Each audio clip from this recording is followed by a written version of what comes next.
I'm Marlene Quincy, 72 years old, and I just finished arranging the last slice of pie on the serving tray when my son called. He said he wanted to take me to lunch. Nothing urgent, just a casual meal. But his voice had that clipped, careful tone, like he was bracing for something. I wore my navy pantsuit, the one I used to wear when closing accounts for clients at the bank. Not too flashy, but enough to feel like I still had some place in the world. I didn't know it then. But that lunch would set in motion the most painful season of my life. It started with a house and ended with a door quietly closing behind me. Before I go any further, let me know where you're listening from in the comments, and hit that like and subscribe button if you've ever felt invisible in a room full of people you love. I was born and raised in a small town outside Mobile, Alabama, the kind of place where everyone waves whether they know you or not. I married young, lost my husband too soon, and raised my son Calvin, mostly on my own. Worked at First National Bank of Mobile for over 30 years, started as a teller, worked my way up to a financial planner. I wasn't rich, but I knew how to make money, stretch, and more importantly, I knew how to plan. When my husband Frank passed, Calvin was just 11. A quiet boy, always building things in the garage, always asking about numbers and how they worked. I took a year off with the help of Frank's life insurance, just enough to finish my degree in finance and keep the lights on. I sold our house when the market was strong, put the money into bonds and index funds, nothing flashy but steady and safe. Over the years, my nest egg grew, not extravagant, but enough to live on and still have a little tucked away for emergencies. Calvin grew up steady and ambitious. He did well in school, made good choices, married young to a girl named Rebecca. She worked in luxury retail and always had perfect nails and expensive shoes. She had a way of smiling without ever letting it reach her eyes. But I never said a word. Calvin seemed happy, and that was enough. They had one daughter, Emma, born 2 years into their marriage, bright-eyed, curious, and full of questions. She started spending weekends with me early on. We made muffins from scratch and watched the stars from my little balcony. I tried to be present without overstepping. They lived in a modest house on Ashwood Lane. 2 bedrooms, a tight kitchen, and a backyard that needed regular mowing. When I retired last spring, I started thinking maybe it was time to do something more for them. Maybe that old house wasn't enough anymore. Especially with Emma growing so fast and the neighborhood starting to feel rough around the edges. I didn't tell anyone, not even my best friend Lorraine, who usually knew everything first. I started researching properties near West Mobile, better schools, safer streets, homes with enough space for a teenage girl to have her own world and her parents to breathe. I wanted to give them something lasting, something that would mean comfort for them.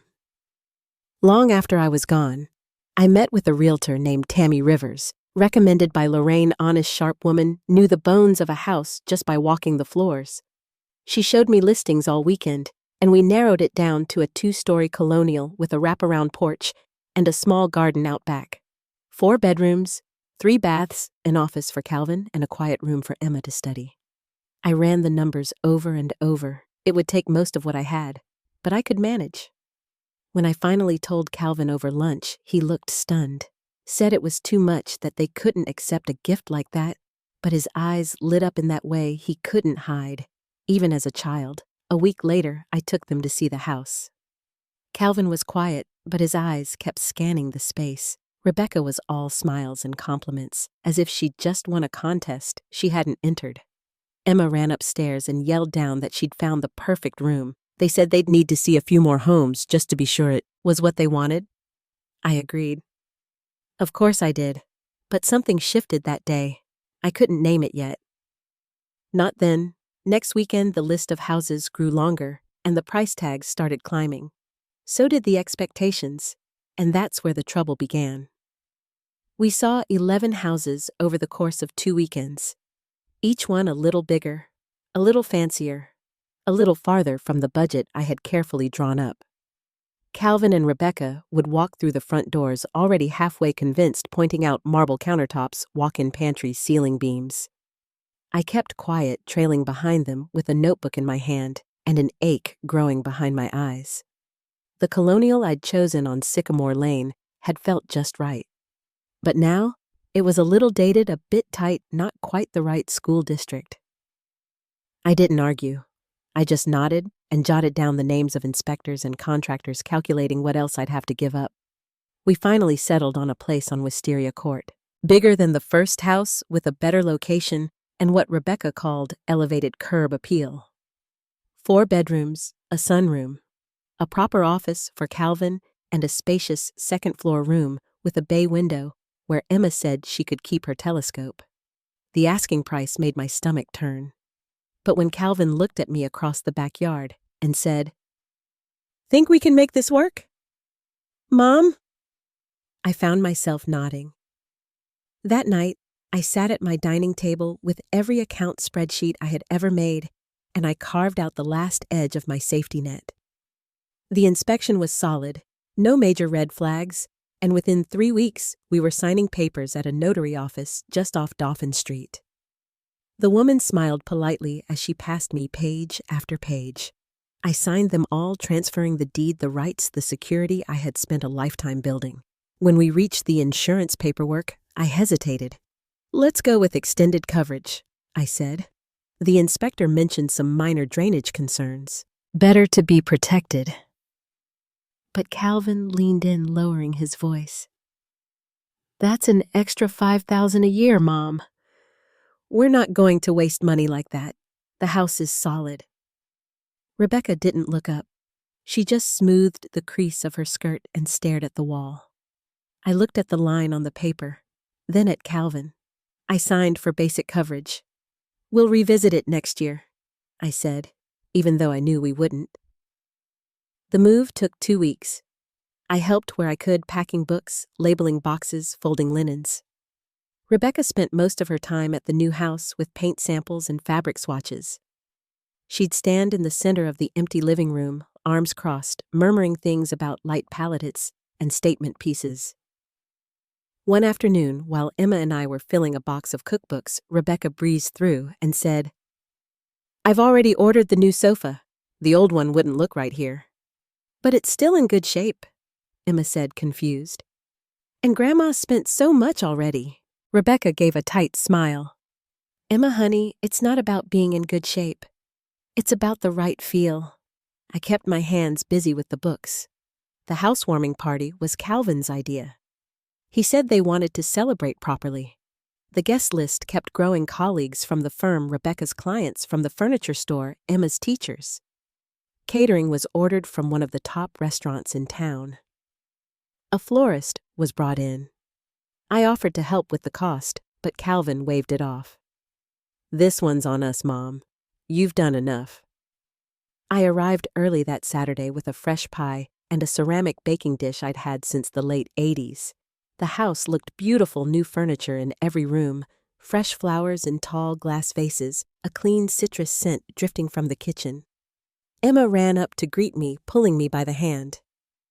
"Come see my room." Grandma upstairs. The bay window was just as she'd imagined. Her telescope stood near the ledge, and her books were already in place. "It's perfect," I told her. "You made it perfect," she said, hugging me around the waist.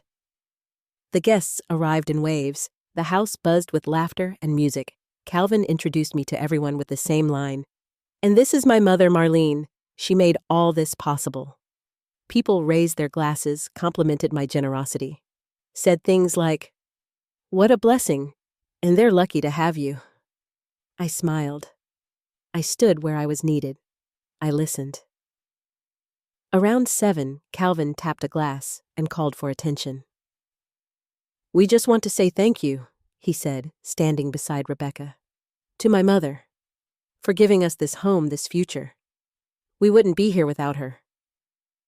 Everyone clapped. Someone called out, "To Marlene," and a second round of toasts followed. I nodded, lifted my glass, and tried to quiet the unease rising in my chest. By 9, the music had softened. Most of the guests had gone. Rebecca was deep in conversation with 2 women in the kitchen. Calvin stood near the back porch with a few of his co-workers. I kissed Emma goodnight and told Calvin I was heading out. "Thanks for coming, Mom," he said, distracted. It meant a lot. I had just reached the front steps when I remembered the pie dish. "I'll grab it quickly," I said. He hesitated. "I'll bring it to you tomorrow." "It's fine. I need it for a recipe." I walked in quietly. Voices drifted from the kitchen, low, casual, a little too loose with wine. She almost cried when people thanked her, Rebecca was saying, like she was some kind of martyr. Laughter. Someone else chimed in, "Better than my mother-in-law." She'd have moved in the next day. "She knows better," Rebecca said. She'd never ask. We made it clear. Daisy needs space. Calvin needs his office. No room for a watchdog. Another laugh. Then Calvin's voice, too soft to mistake. She tried to push that extended insurance again. Said it was the smart choice, like I haven't lived in a house before. "She still thinks she's managing your accounts," someone said. "She gave us the money," Rebecca added. "She doesn't get to tell us how to use it." I stood in the hallway with the ceramic dish in my hands, my pulse thudding in my ears. I must have knocked something with my elbow because a vase wobbled behind me and made a soft clatter. "Who's there?" Calvin called. I stepped forward, steady as I could. I forgot my baking dish. The room fell silent. Rebecca's glass froze midair. Calvin's expression shifted from shock to something harder to name. "Mom!" "Don't," I said. "I heard everything." Rebecca stepped forward. "We were just joking." I looked at her. It didn't sound like a joke. No one spoke. I picked up the dish and turned to go. Calvin reached for my arm. "Please, let's talk." "What about?" I asked. "How you see me. What I'm worth to you, now that the papers are signed." Rebecca's voice sharpened. "You gave us a gift, Marlene. That doesn't entitle you to control." "We never asked you to meddle.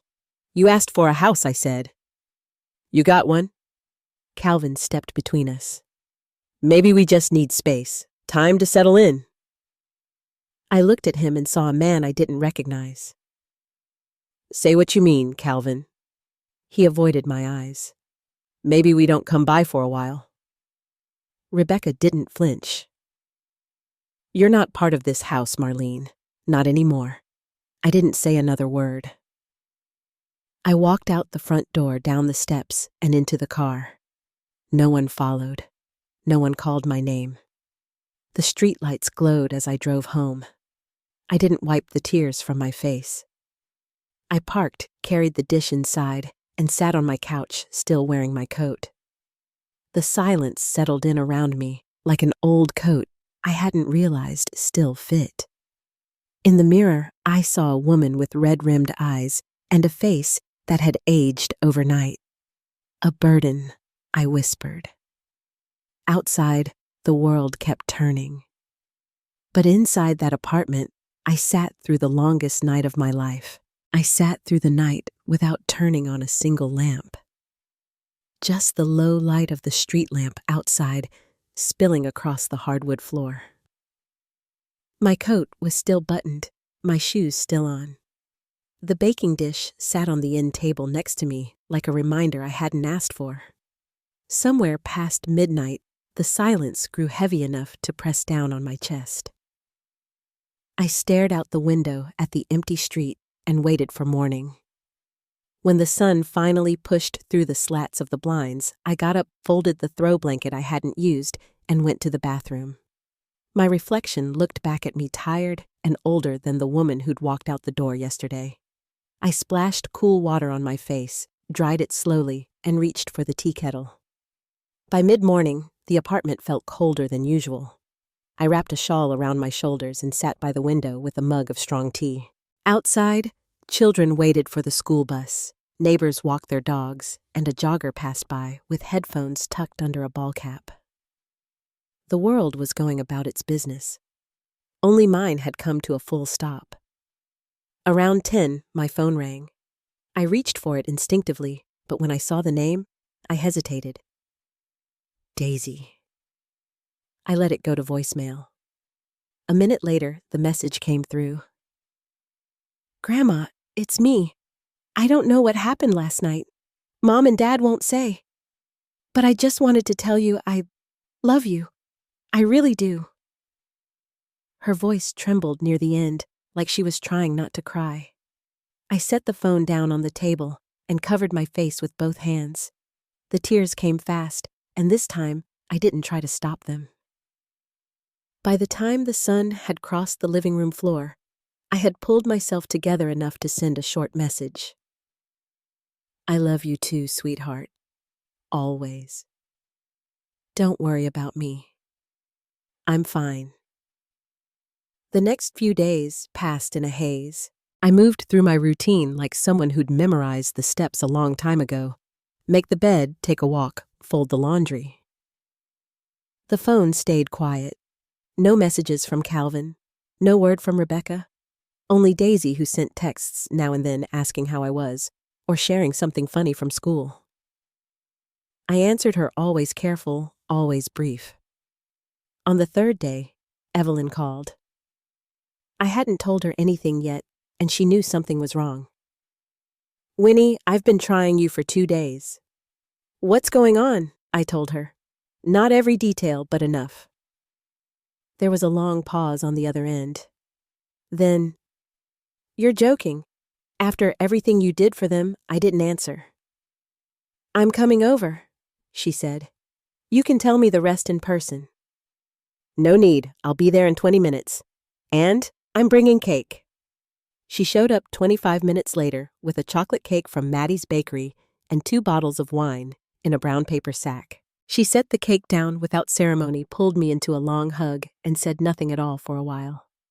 We sat on the balcony that afternoon, the kind of warm spring day that usually called for gardening gloves or a light cardigan.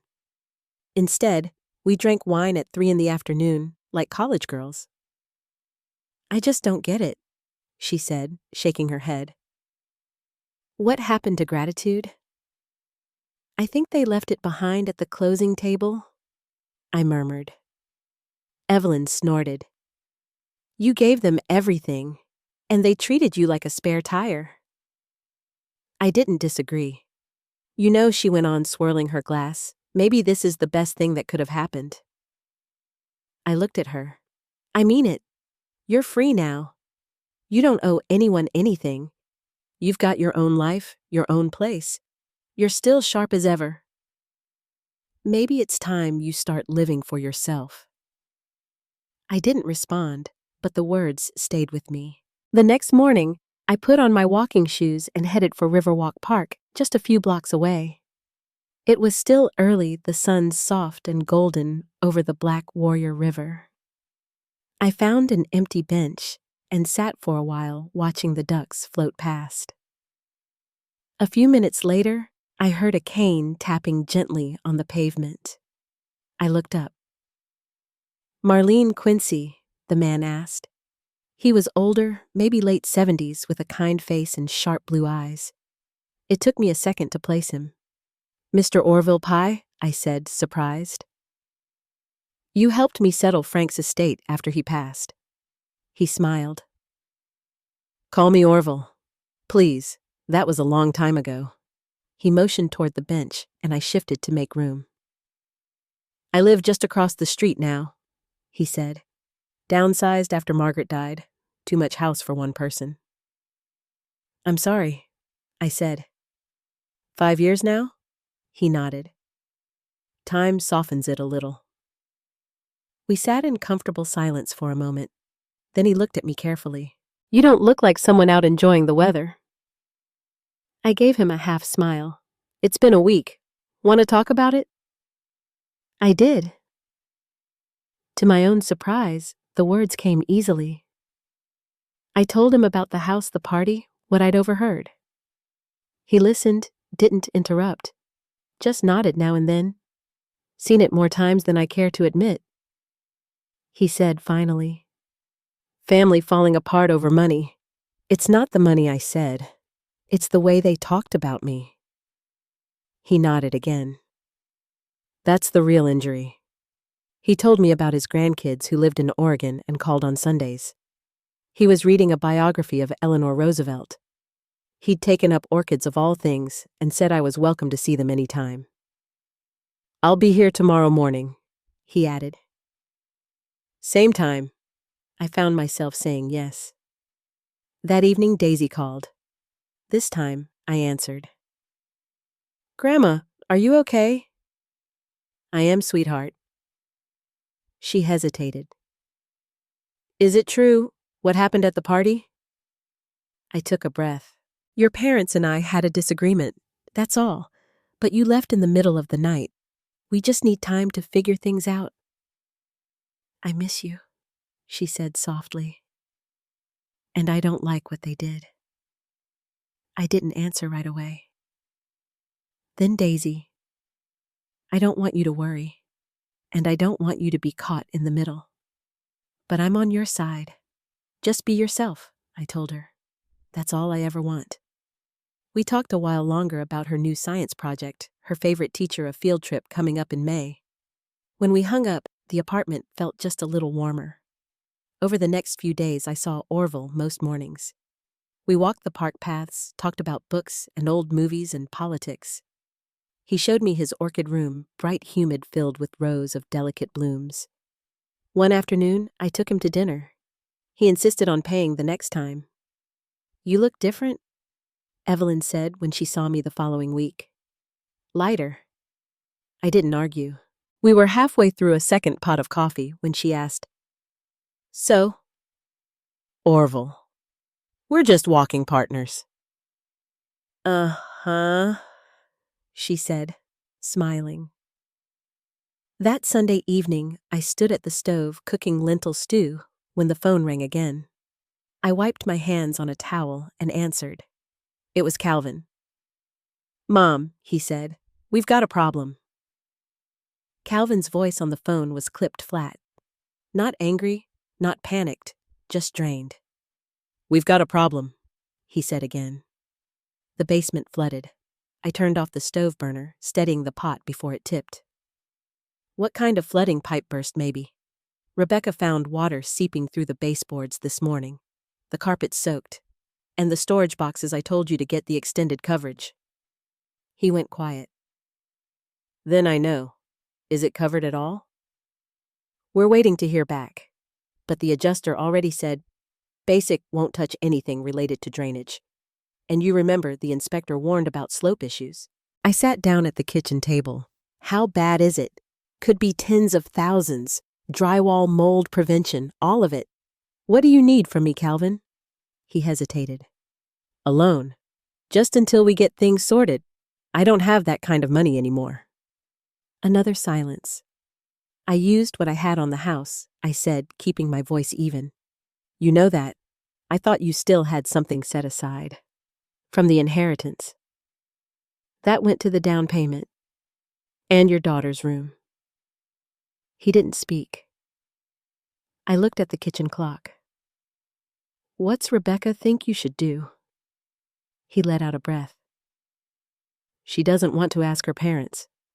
Says this was our responsibility." "Calvin, I'll figure it out," he said quickly. "Just thought I'd ask." After we hung up, I sat there a long time.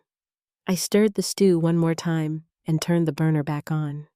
The smell of cumin and onion filled the room, but I didn't feel hungry anymore. That week, I didn't see Orville at the park. On the third day, I called the number he'd scribbled on a napkin and kept in his coat pocket. "Just a cold," he said. "Nothing serious. I'll be back to our bench soon enough." The next morning, I drove to the house, not to help, just to see. From the street, it looked unchanged, but a large green dumpster sat in the driveway, and the garage door was cracked open. Inside, a man in rubber boots carried out waterlogged insulation. I didn't go in. I sat in the car for a few minutes, then drove home. A day later, Rebecca called. I let it go to voicemail again. Her message was short. "I know you're upset, but we really could use your help right now." I didn't respond. The next time I saw Daisy, it was at the library. She'd asked if I'd help her with her science fair display, something about pollinators and native plants. She ran up when she saw me backpack swinging. "Grandma, you came—" Of course I did. We found a corner table and started organizing her materials. She was full of questions, scribbles, facts about bees. But I could tell she was holding something in. "They're stressed," she said, finally looking down at her notebook. "Mom and Dad. They keep fighting. I know, they shouldn't have talked about you like that. I told them." "You did?" She nodded. "I said if they didn't apologize, I'd take my project to Grandma's house and never come back." I smiled a little. "That's quite the ultimatum." I meant it. "I believe you." She leaned over, rested her head on my arm. "I'm glad you're still you."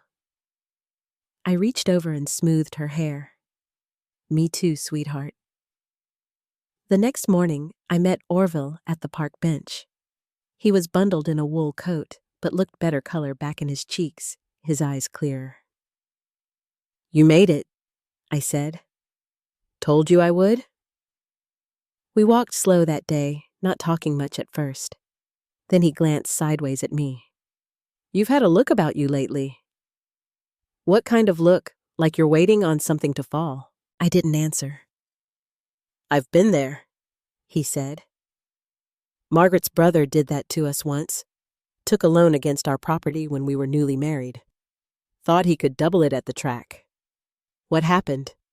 We lost the cabin we were fixing up. Never got it back. I'm sorry."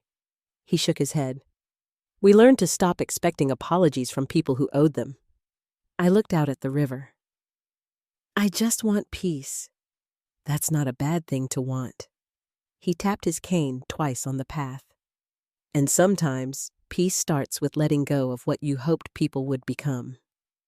That afternoon, I pulled out an old file folder I hadn't touched since Frank passed. Inside were the records, life insurance, a few small CDs, the last retirement account I'd cashed in for the house. I looked over the numbers again, not to plan, but to understand where I stood. I was fine, not wealthy, not careless, but steady. I closed the folder. Evelyn called later that evening. "You want to get lunch this week?" "Let's do Thursday." She paused. "You sound better." "I think I am." The next day, a letter arrived, handwritten, from Rebecca. The envelope was plain, inside a single page. I said things I shouldn't have. "You didn't deserve that. I know you were trying to help. I let stress and pride get in the way. Calvin's been a mess since the basement. I've been worse. We made this bed and now we're lying in it. I'm sorry. I know that doesn't fix things, but I wanted you to know. It wasn't much. But it was something." I set it aside, not sure what to do with it. Later that night, the phone rang again. It was Calvin. "I have a question," he said. "If you're still speaking to me, I'm listening." He cleared his throat. "Do you think you could help us set up a meeting with the contractor you used for your kitchen hours keep, giving us the runaround?" I thought for a moment. "I'll see what I can do. Thanks, Mom." "Calvin, yeah, make sure the new paperwork has both your names this time." He didn't respond right away. Then, understood. That night, I sat by the window with a book I didn't read, just watching the lights of passing cars flicker across the street. Something had shifted. Not repaired, but moved. A quiet step forward, without promises. Outside, the wind picked up carrying the scent of rain. I met with the contractor that Friday afternoon, just like I said I would. He was younger than I remembered, beard-trimmed, close clipboard, tucked under his arm like it was part of his body. We walked through my kitchen so he could jot a few numbers down, then stepped out onto the back porch, where the light was better. "They're looking at least 8 to 12 weeks, he said. "Dryout's the worst part, but the subfloor will need work too. Mold's already started to show." I nodded slowly. "Would you take the job?" He hesitated. "If they sign the paperwork themselves." "No confusion? No third-party funds, just a straight contract. I'll let them know." I passed along his number that evening. Calvin didn't say much, just thanked me and hung up before the line could stretch too long. Rebecca followed up with a short message. Appreciate you connecting us. We'll handle the rest. It was the first time she hadn't tried to explain or soften something. Just a clean, thank you. The next morning, I pulled out my old address book. Not the phone's contact list, an actual spiral-bound book with tabs and ink smudges. Flipping to the H's, I found it. Hawthorne Community Center, a number I hadn't dialed in years. When they answered, I asked about volunteer slots. They had 2 open shifts on Wednesdays, one in the pantry and one with senior outreach. I picked the latter. They gave me an orientation time and said to bring my ID. That same afternoon, I stopped by the garden center. I hadn't planted tomatoes in a while, but the warm weather made me miss the feel of dirt under my nails. I came home with 2 flats of seedlings and a bag of compost.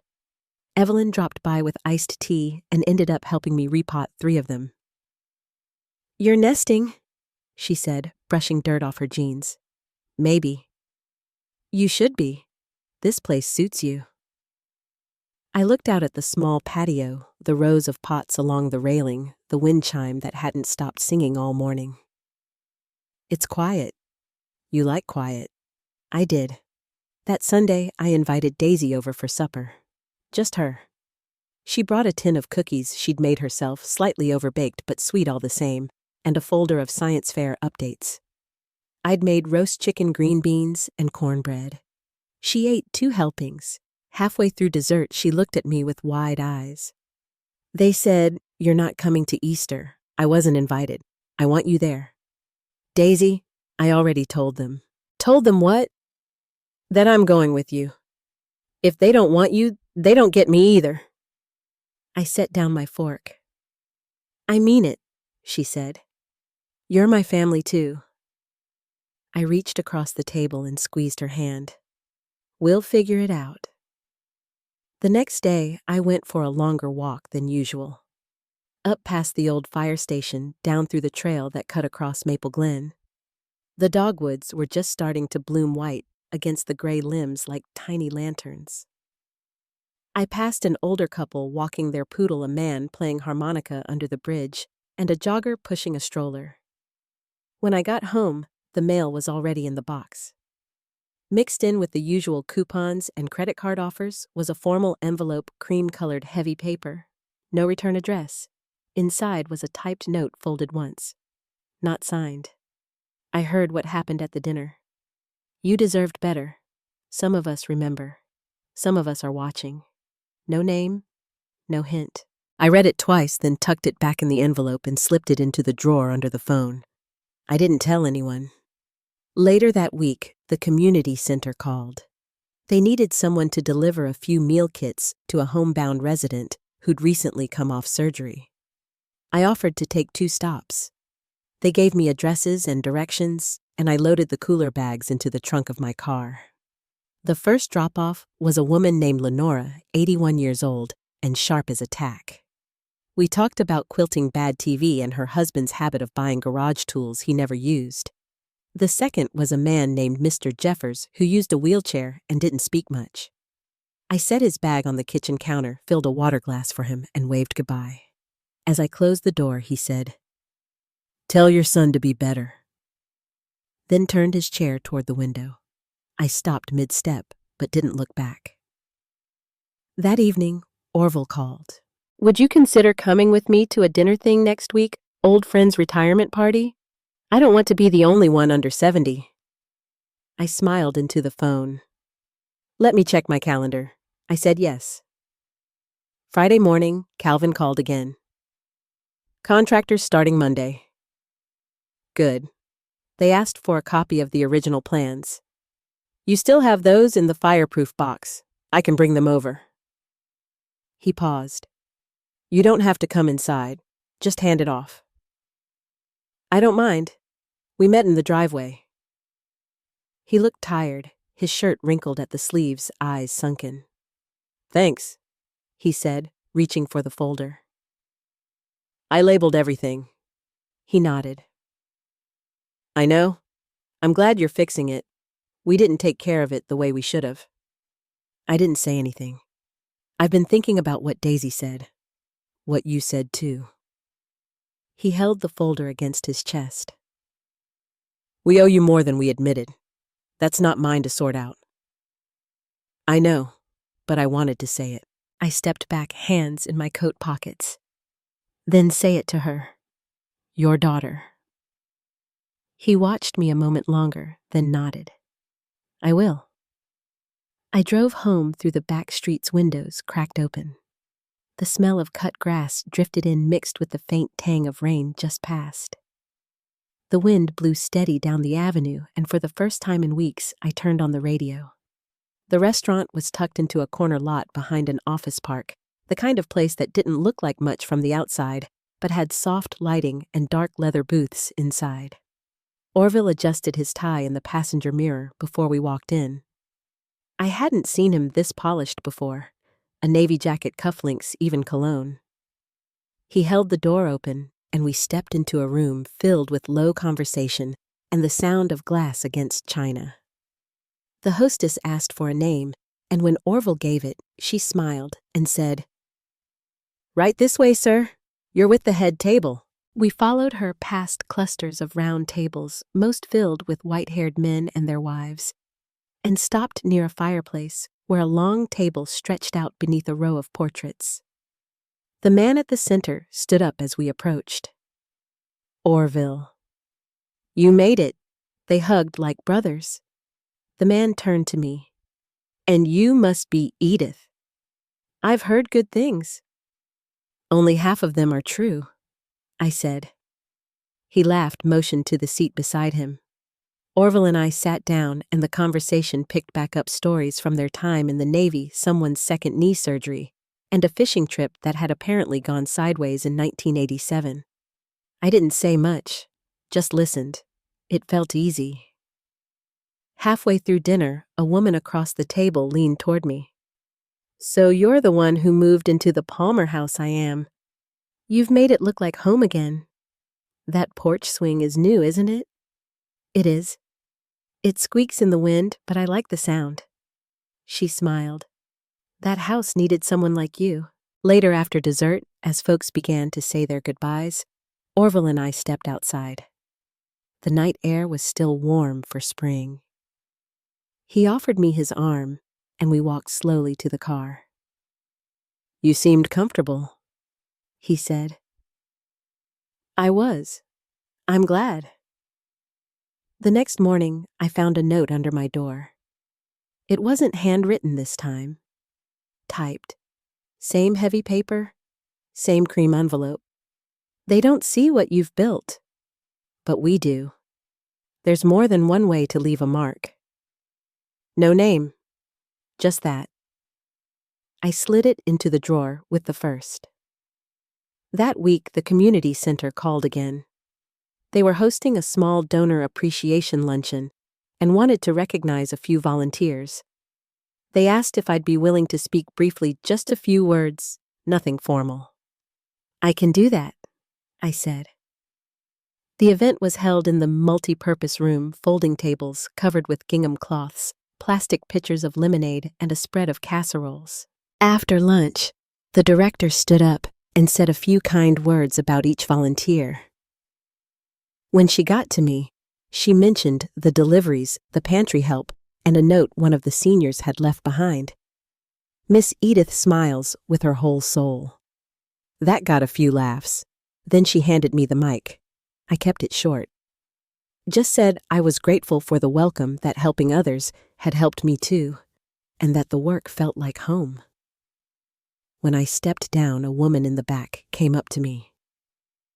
Edith Wembley, right? Yes. She handed me a sealed envelope. Someone left this at the front desk. Said it was for you. Inside was another note.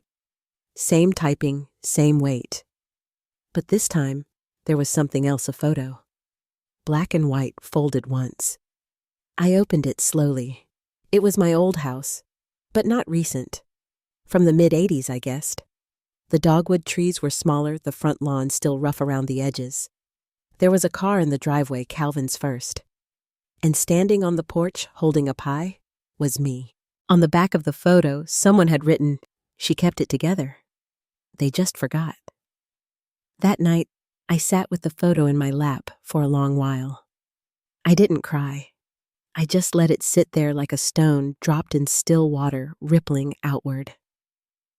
The next day, I was up early. The sun hadn't fully risen, but the birds had.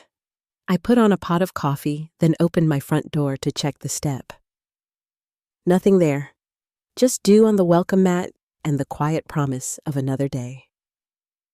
Around 10, Calvin called again.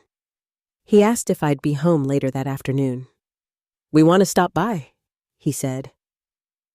"We, me, Rebecca, and Daisy." Just for a minute, I paused. "All right." They arrived around 3. Daisy had a small bouquet in her hands, wildflowers most likely picked from the side of the road, and she handed them to me without a word. Rebecca looked tired, but put together. Calvin had his shirt tucked in. "We won't stay long," Rebecca said. "We just wanted to bring this." She held out a manila envelope. I took it, opened it slowly. Inside was a letter, not typed, handwritten in her looping, careful script. "Edith, we didn't listen. We didn't see. You are always holding more than your share, and we let you carry it alone.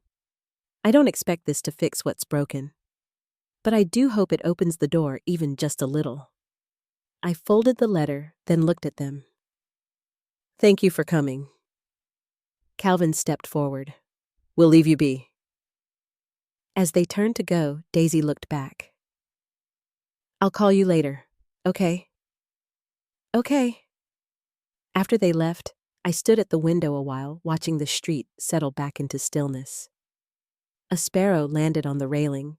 The swing creaked gently in the breeze, and in that moment I realized something had shifted again. Not fully, not finally, but honestly. Easter Sunday fell early that year. The air was still cool when I stepped outside that morning, a little mist hanging over the yard.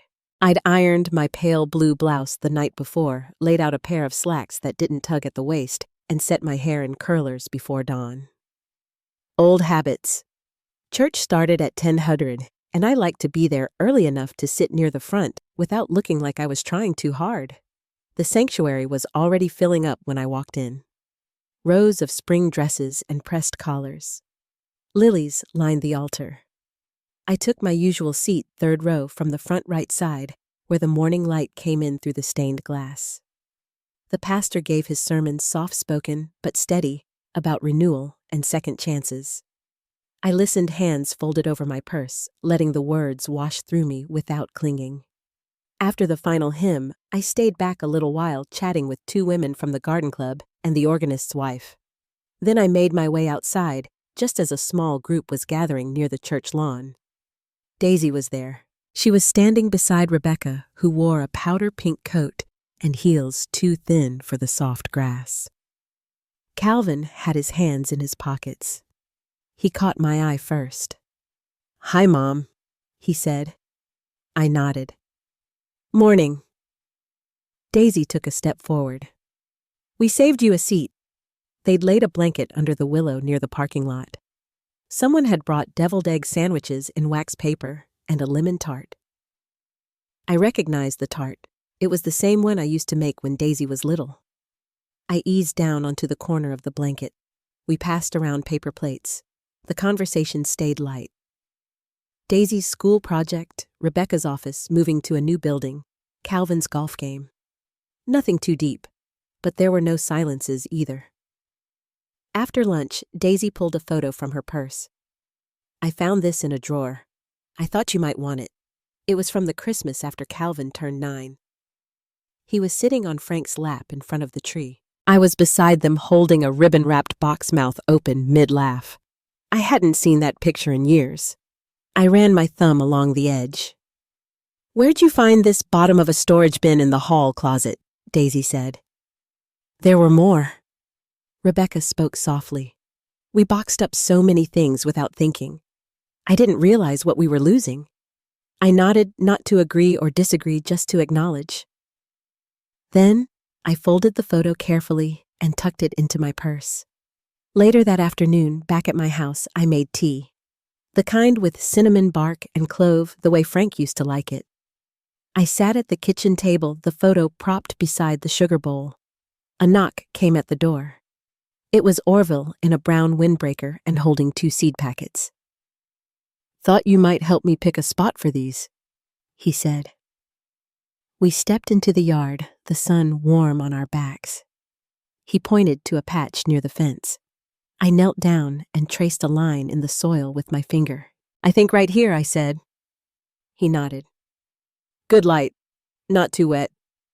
We dug together in quiet rhythm hands in the dirt, just the sound of wind and birds and the gentle scrape of trowels. When we stood, he brushed off his knees and looked at me. "Easter, huh?" I smiled. "Easter." He glanced toward the porch swing. "Still squeaks, still does." He reached into his pocket, pulled out a small tube. "Graphite oil. Thought I'd try something." We spent the rest of the afternoon like that, oiling hinges, trimming the hydrangeas, sweeping the walkway. Nothing grand, just steady things.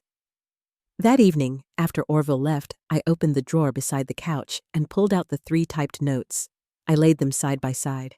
There's more than one way to leave a mark. She kept it together. They just forgot. We see what they don't. I didn't know who had written them, but in that moment, I didn't feel alone. That evening, I turned on the porch light and left the door unlocked. It wasn't an invitation. It was just a habit I hadn't quite let go of. I brewed a cup of tea and sat by the window watching the dusk settle in. The tulips had opened that week bright against the fading light. One of them leaned too far, bowing toward the walkway. I'd fix it in the morning. Just past 8, the phone rang. I let it go to voicemail. A minute later, the door creaked open. Mom Daisy's voice soft. "It's just me." I stayed in my chair. She stepped inside, hesitated, then walked over and knelt beside me. Her coat was too thin for the night air. She smelled faintly of lavender and printer toner. She took my hand and held it like she used to when she was little, just her fingers around my thumb. "We're listing the house this summer," she said. Dad wanted to wait, but we talked. I nodded. She looked down at our hands. "There's a room in the back. Has its own porch. If you wanted to stay for a while, just to see how it feels." She didn't ask for an answer, just stayed there quiet beside me until the grandfather clock chimed 9. After she left, I listened to the house settle. The sound of the heater kicking on, the hum of the fridge. I got up and turned off the porch light. In the morning, I walked out to the garden and righted the tulip. The wind had calmed. I took a photo of it with my phone and sent it to Calvin, who replied with a thumbs up and a sticker of a watering can. Later that week, I mailed a letter. I didn't say much. Just a short note to Daisy, no lecture, no expectations. I tucked in a copy of the lemon tart recipe written in my old script, yellowed at the edges. By the end of spring, she had written back. We kept it going like that for a while. Quiet notes, little gestures. She sent me a scarf she'd found at a vintage market.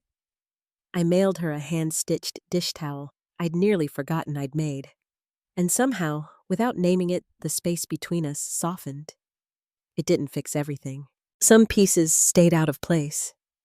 But I realized that not all repairs look like they used to. Some just settle in like new seams, visible but strong. Frank's old chair stayed by the window. The porch swing still squeaked, though not as loud. Orville stopped by with seed catalogs, and I found myself circling more than I needed. The house didn't feel so still anymore. One afternoon in June, I sat on the porch with Daisy and watched the light change across the yard.